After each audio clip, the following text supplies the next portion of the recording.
Reciprocal teaching is a process that students engage in to help them improve their comprehension of difficult texts. In this first of 2 segments, Stephanie explains to the class how this process works, followed by a group session of reciprocal teaching in action. There's a definite protocol followed during the session which involves a high level of student participation, talk, and thinking. The end goal of using this strategy is for students to independently and naturally follow the steps to deepen their understanding of any text format. So over the last few weeks, we've been working with a process called reciprocal teaching. And reciprocal teaching has 4 phases, 4 stages. Okay? What is the first stage in reciprocal teaching? Nina? Predicting. Predicting. And what is it that we do when we're predicting? What are we doing when we're predicting? Michael? You take a guess about what the text is going to be about. Okay, you're guessing what the text is going to be about, and you're using the cover, the back cover, table of contents. You're scanning the text to kind of take a guess, like you said, about what the text is going to be about. Now, in reciprocal teaching, you actually take your before reading prediction, and then afterwards, you confirm or reject your prediction after you've read the text. So before you read the text, you make your prediction. After reading it, you confirm or reject your prediction. What is the next stage in reciprocal teaching? Vivetha? Clarifying. Clarifying. And what is it that you do when you're trying to clarify something? You're clearing something up that you don't understand. Clearing something up that you don't understand. You're asking yourself questions like, where is this place located? Or what does this word mean? I'm really confused about this part. So that's how you're clarifying things that you read about. And what's the third stage in reciprocal teaching? Anjali? Questioning. And with questioning, we have to make sure we ask deep questions, that we can start asking questions about the author's purpose. We can start thinking about who is this text written for? What is the actual meaning of this text? And the last stage of reciprocal teaching is what? Christy? Summarizing. Summarizing. And summarizing is just stating the main ideas as briefly as possible. So in your guided reading groups, you are going to be working on your next session of reciprocal teaching. So you are going to be doing your before reading prediction. You are going to read the selection that was given to you. And then on your graphic organizer,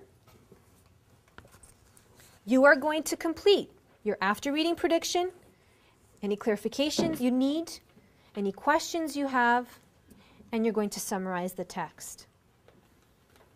Are there any questions? While you're working on your reciprocal teaching, I'll be meeting with a group. A small group of students engage in a reciprocal teaching session to support each other in making meaning of a non-fiction text. They predict what the text will be about, clarify areas that are confusing, and ask questions to make meaning. Students give evidence to support their ideas and listen attentively to the thoughts of others. Students reflect on the impact of using reciprocal teaching as a mode of increasing comprehension. This is our second meeting with this text to do reciprocal teaching, and this text is exploring space.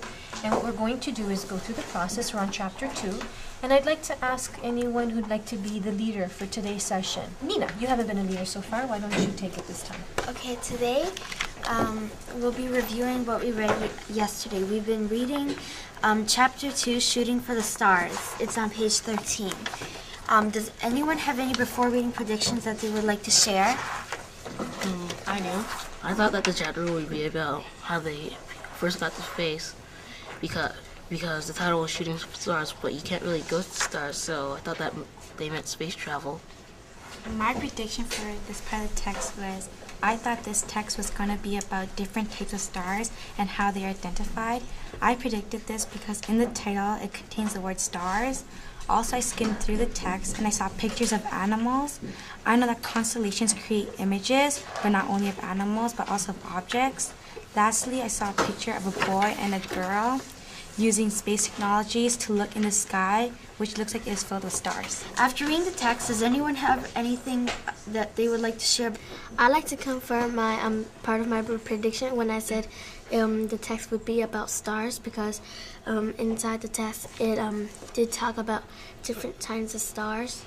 I would also like to reject my part of my prediction when I said it would be about shooting stars, because it wasn't about shooting stars and it wasn't only about stars. I would like to confirm my prediction that it was about stars. However, it was also about how students make rockets and a timeline of space. I did not predict that, so yes. Does anyone have any clarifying that they would like to know about words or the text? On page 14, one of the stories, it mentioned Jupiter. I'd like to know what Jupiter is. Is it a name or a planet?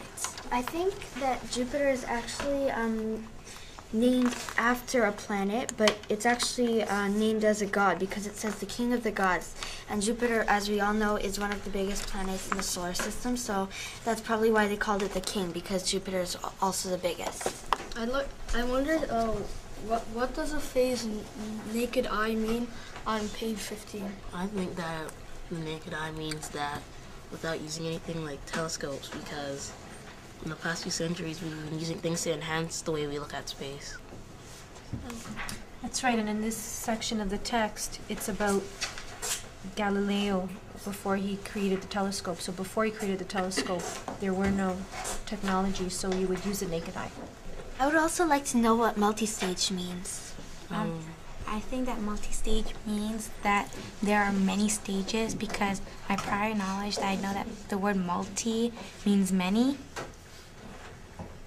I'd like to add on to what Rebecca said, because in the picture you can see that it's dropping different parts of the body of the rocket, so that it has enough fuel to make it all the way to the moon.